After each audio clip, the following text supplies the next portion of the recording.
Nous sommes au VIe siècle avant Jésus-Christ. Le monde grec est alors composé de centaines de cités-États, d'importance variable. Souvent en conflit entre elles, elles partagent la même langue, le grec, mais aussi tout un ensemble de valeurs communes. La religion, les coutumes ou les mœurs sont similaires. Ce monde grec s'étend jusqu'en Sicile, colonisé dès le 8e siècle, mais aussi à l'est, vers les Cyclades et les côtes d'Asie mineure.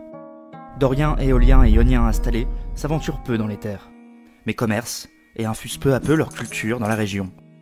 Ces cités peuvent se regrouper en ligues, comme les 12 cités ioniennes, mais leurs relations restent toujours fluctuantes. À la fin du VIe siècle, ces cités se trouvent sous la tutelle du puissant royaume de Lydie et de son riche roi Crésus. Il faut payer un tribut et envoyer un contingent de soldats en cas de besoin. Mais les relations sont plutôt bonnes, et les cités restent autonomes dans leur gouvernance. Crésus tente alors de stopper l'expansion d'un puissant empire, aux ambitions territoriales dévorantes. Perse et Mèdes ont été unifiés par Cyrus II, issu de la dynastie achéménide, vers -550, après une longue phase de conflit entre les deux peuples. Désormais sous son autorité, l'empire s'étend rapidement. Le roi lydien est soumis après avoir tenté de s'opposer à Cyrus. La Lydie devient une satrapie, nom donné aux provinces perses. Les cités grecques sur le continent sont absorbées, mais le changement n'est pas fondamental dans leur quotidien. Désormais, les Perses sont taxés à la côte et se dotent d'une puissante flotte. Ils soumettent peu à peu les îles grecques et l'Égypte. Un antagonisme se creuse entre les deux cultures pendant les années qui suivent.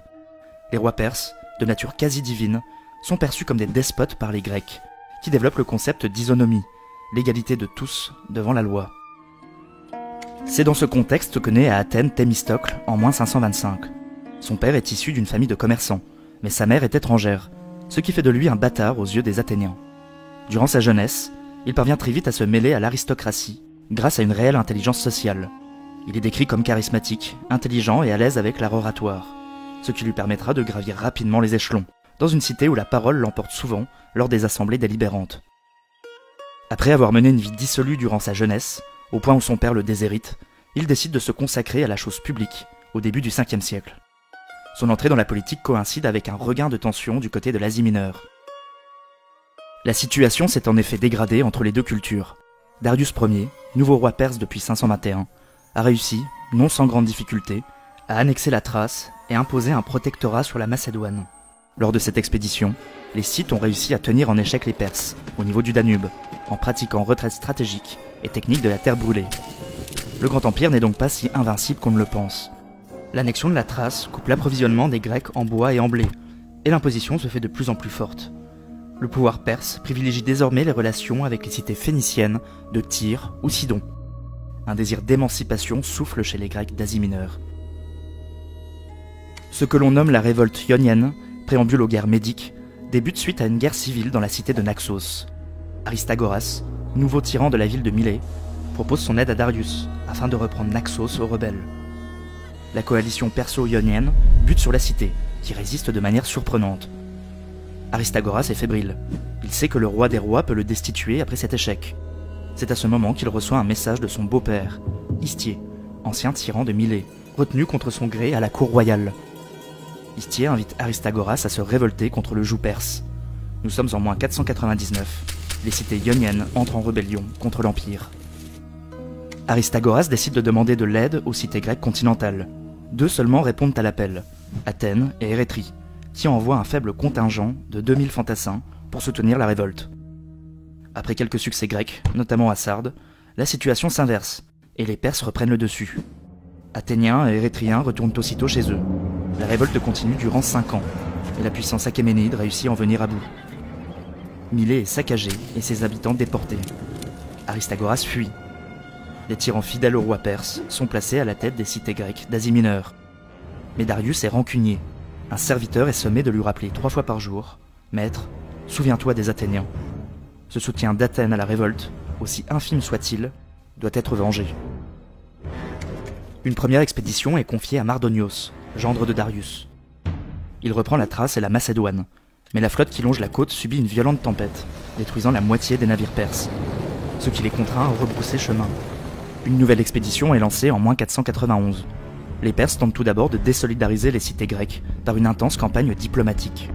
Les ambassadeurs viennent exiger des cités de la terre et de l'eau, formule désignant la soumission à l'Empire.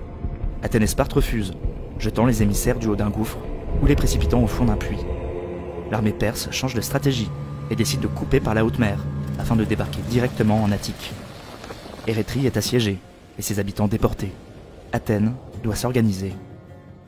L'armée athénienne est dirigée par Miltiade, qui choisit de se porter au devant des Perses, en prenant le risque de laisser Athènes sans défense.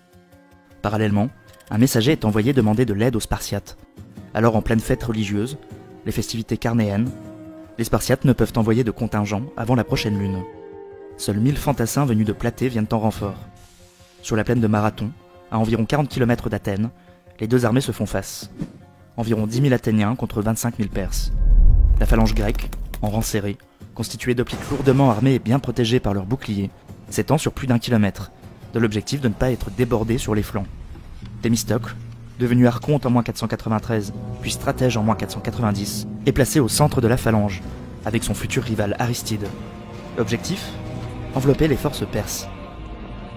Moins organisées et surtout moins bien équipées, les troupes de Darius ne résistent pas à l'assaut des Athéniens. Ils sont massacrés jusque dans l'eau. La victoire est totale, mais pas définitive. Les troupes perses rembarquées se dirigent vers Athènes. Il leur faut 10 heures pour doubler le cap Sounion.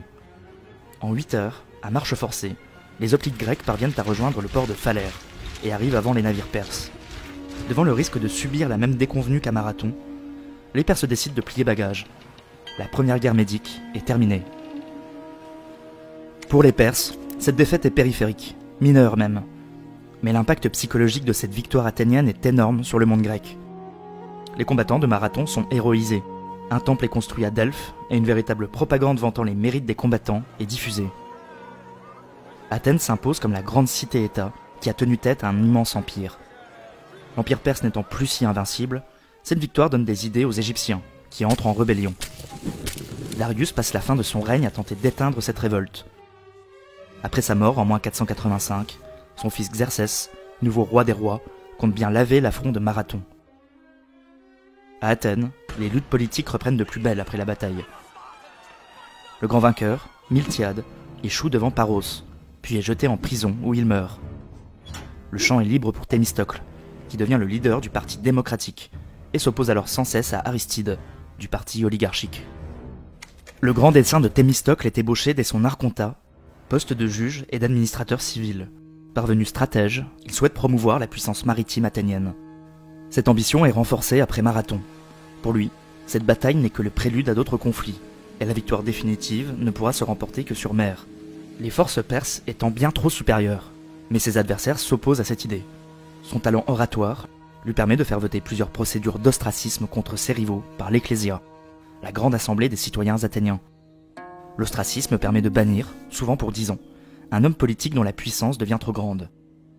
En -483, Aristide, son grand rival, est banni.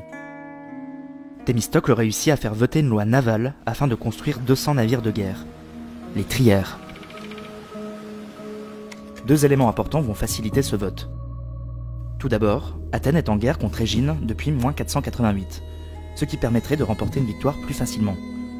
Surtout, la découverte des mines du Laurion, à la même période, enrichissant considérablement Athènes, va permettre le financement du projet.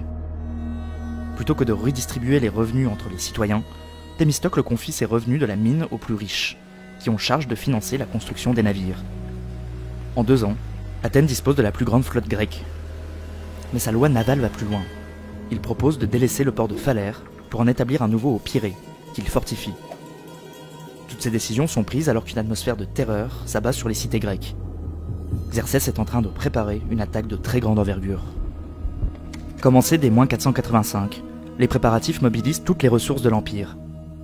Xerxès reprend le plan de -492, avec une flotte longeant les côtes, afin de protéger et ravitailler les troupes terrestres, et attaqueront par le nord. Afin d'éviter le drame de la première tentative d'invasion, Xerxès envisage de creuser un canal dans la péninsule de Lactée. Comme son père, le souverain cherche à désolidariser les Grecs par l'envoi d'ambassades, mais il va plus loin. Afin d'empêcher un soutien militaire des Grecs de Sicile, dirigé par le puissant tyran de Syracuse Gélon, Xerxès s'associe à leurs rivaux carthaginois, qui doivent attaquer la Sicile au même moment. Gélon n'enverra aucune aide aux cités grecques. En -481, l'armée d'environ 300 000 hommes composée d'une centaine de nationalités est prête à partir. Pour traverser l'Hellespont, un pont de bateaux est construit. Mais une tempête brise la construction. Vexé, Xerxès inflige 300 coups de fouet à la mer comme châtiment. De nouveaux ponts sont construits, chacun avec 314 navires alignés sur plus de 3 km. Au printemps -480, l'immense convoi se met en marche. Plutarque ira jusqu'à dire que l'Empire perse s'est vidé de tous ses hommes. La panique assaille les Grecs, d'autant que l'oracle de Delphes annonce une catastrophe militaire à venir. Un congrès des cités se réunit à Corinthe pour organiser la défense. Il est présidé par Sparte, dont l'armée est considérée comme la plus puissante du monde grec. Certaines cités brillent par leur absence, comme la puissante Argos, souvent en conflit avec Sparte. Le climat est houleux, mais Thémistocle parvient une fois de plus à imposer ses vues en exaltant les participants. 31 cités s'engagent à défendre la Grèce de l'attaque perse. Le commandement de cette alliance défensive échoit aux Spartiates. Les cités du nord se soumettent une à une sans la moindre résistance. Thémistocle se joint au premier corps expéditionnaire chargé de stopper l'avancée perse, dans le défilé de Tampé. Sentant le piège, Xerxès le contourne, obligeant à une première retraite grecque.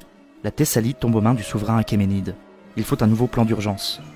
Mais les Spartiates rechignent encore à envoyer toutes leurs troupes. Leur festivité religieuse les en empêche à nouveau. Thémistocle doit user de sa puissante rhétorique pour les convaincre d'envoyer un contingent. 300 hoplites d'élite sous le commandement de Léonidas Ier doivent tenir le défilé des Thermopyles, étroits goulots d'étranglement offrant un avantage défensif indéniable. Il est rejoint par d'autres troupes de l'Alliance. Au total, 7000 hommes. Parallèlement, 271 trières se positionnent à hauteur de l'Artémésion pour contenir la flotte ennemie. Le Spartiate Eurybiade est à la commande, épaulé par Thémistocle. L'oracle de Delphes avait prophétisé quelques jours avant la manœuvre. Il faut prier les vents, car ils seront les alliés des Grecs. Les dieux leur sourient, en effet. Une puissante tempête détruit 400 navires perses. Xerxès ne peut plus diviser sa flotte. Les navires grecs sont quant à eux tirés sur la terre ferme et ne subissent aucun dégât. Deux batailles s'engagent ce 18 août -480. Au Thermopyles, Léonidas résiste héroïquement à des vagues d'assaut perses. La bataille livrée à l'Artémésion témoigne d'une réelle maîtrise des flots par les Grecs, tandis que les Perses, désorganisés, subissent de nombreuses pertes. Sur terre comme sur mer, la résistance dure 3 jours. La position de Léonidas est contournée après une trahison, et les derniers soldats spartiates tués. Leur sacrifice héroïque fera la gloire de Sparte. Thémistocle se replie sur Athènes. Acculé, il soumet aux Athéniens une proposition originale. Tandis que l'armée de Xerxès ravage tout sur son passage, le stratège athénien propose d'abandonner Athènes et de livrer bataille sur mer. Le raisonnement est rationnel. Pour lui, il est impossible de battre les forces terrestres lors d'une bataille rangée. Il faut donc couper l'armée de son ravitaillement maritime, grâce à l'habileté grecque à la manœuvre navale. La solution est adoptée, l'Attique abandonnée. Réfugiés derrière l'isthme de Corinthe, mais surtout à Égine et Salamine. Les Athéniens assistent impuissants au sac de leur cité. Thémistocle doit rapidement agir, car les dissensions fracturent déjà les Grecs sur l'attitude à suivre. Rusé comme Ulysse, il tente un piège à Xerxès. Il envoie un messager au roi des rois, lui rapportant que les Grecs ont cédé à la panique, et qu'il peut remporter une victoire totale en attaquant maintenant. Xerxès mord à l'hameçon. Galvanisé par ses victoires, faisant confiance à ce type d'informations, il envoie sa flotte dans le détroit de Salamine, où l'attend de pied ferme le stratège athénien. Le grand roi prend place sur le mont Égalé pour assister à la bataille. Les 3 goulots d'étranglement empêchent le déploiement complet de sa flotte. Pire, la manœuvre est difficile, les navires s'entrechoquent. Les Athéniens, bien portés par les vents, éprennent les trières perses avant de se lancer à l'abordage. 12 heures durant, les navires grecs transpercent et coulent les navires perses. Xerxès, excédé, retourne à Suse. La tactique de Thémistocle a payé, mais l'Empire n'est pas encore battu. Mardonios reste en Attique, et les Grecs se divisent à nouveau. Il faudra 1 an avant qu'une puissante coalition grecque se constitue. Mardonios ravage à nouveau l'Attique et se retire vers Platée, terrain favorable à sa cavalerie. La plus grande coalition du monde hellène, environ 50 000 hommes, fait face à 110 000 Perses. La bataille est indécise. La mort de Mardonios précipite l'issue. Les Perses sont en fuite. Au même moment, de l'autre côté de la mer Égée, les hoplites grecs réussissent à débarquer au cap Mycale et à détruire les navires perses. Ils s'emparent de Sestos, s'assurent de contrôler l'Hellespont et sécurisent la route du blé avec les Scythes. L'Empire achéménide doit alors affronter un soulèvement à Babylone. Contre toute attente, les Grecs ont ébranlé le plus grand empire du monde et se découvrent au passage une vocation impérialiste. Thémistocle est considéré comme le grand artisan de cette victoire. Il est comblé d'honneur, mais souhaite aller plus loin. Il est partisan d'une stratégie offensive, portant la guerre au cœur de l'Empire. La soumission des îles de la mer Égée est le point de départ de la thalassocratie athénienne. Il se méfie tout autant des Perses que des Spartiates, et fait édifier des murailles, et propose l'idée d'un mur reliant le Pirée à Athènes. Les querelles internes reprennent de plus belle entre cités et dans les cités. Sans doute grisé par le prestige, Thémistocle se montre vaniteux, excessif, avec un goût prononcé pour les richesses. Ses vieux rivaux, rappelés durant les guerres médiques, l'accusent de piller le trésor public. Devenu trop puissant, il est finalement ostracisé en moins 470. Il se réfugie dans quelques cités grecques, mais menacé, il fuit chez le nouveau roi perse, Artaxerxès. Moins rancunier que ses aïeux, le souverain le couvre d'honneur et lui offre la gouvernance de provinces grecques d'Asie mineure. Exclu de la cité qu'il a réussi à élever en grande puissance, réfugié chez son ancien ennemi, Thémistocle meurt à 65 ans, dans des circonstances obscures. Plutarque et Thucydide considèrent qu'il s'est suicidé après avoir reçu l'ordre du roi de se battre contre ses concitoyens athéniens. D'autres considèrent qu'il est tout simplement mort de vieillesse. Le rôle joué par Thémistocle dans l'histoire du monde antique est considérable. S'imposant dans un modèle de gouvernement où l'éloquence est centrale, il a réussi à déterminer une vision stratégique pour Athènes sur le long terme. L'impact de la victoire sur les Perses consolide l'identité grecque et exalte sa supériorité sur les barbares, l'inscrivant dans un destin historique. On place les exploits des guerres médiques aux côtés des grands récits homériques, de l'Iliade ou de l'Odyssée. La création de la Ligue de Délos porte la cité de l'Attique au sommet de sa puissance. L'expansion hégémonique d'Athènes finira par agacer ses puissants voisins spartiates, avec qui la guerre du Péloponnèse éclatera en moins 431, et qui sera fatale pour Athènes. Le plus grand danger vient des Spartiates, et non des Perses, ne cessait de répéter Thémistocle. Chers amis et fidèles spectateurs, si vous aimez ce que vous voyez sur ma chaîne et que vous souhaitez me soutenir, vous pouvez maintenant contribuer en faisant un petit don. Cela m'aidera à améliorer mes vidéos. Merci pour votre contribution.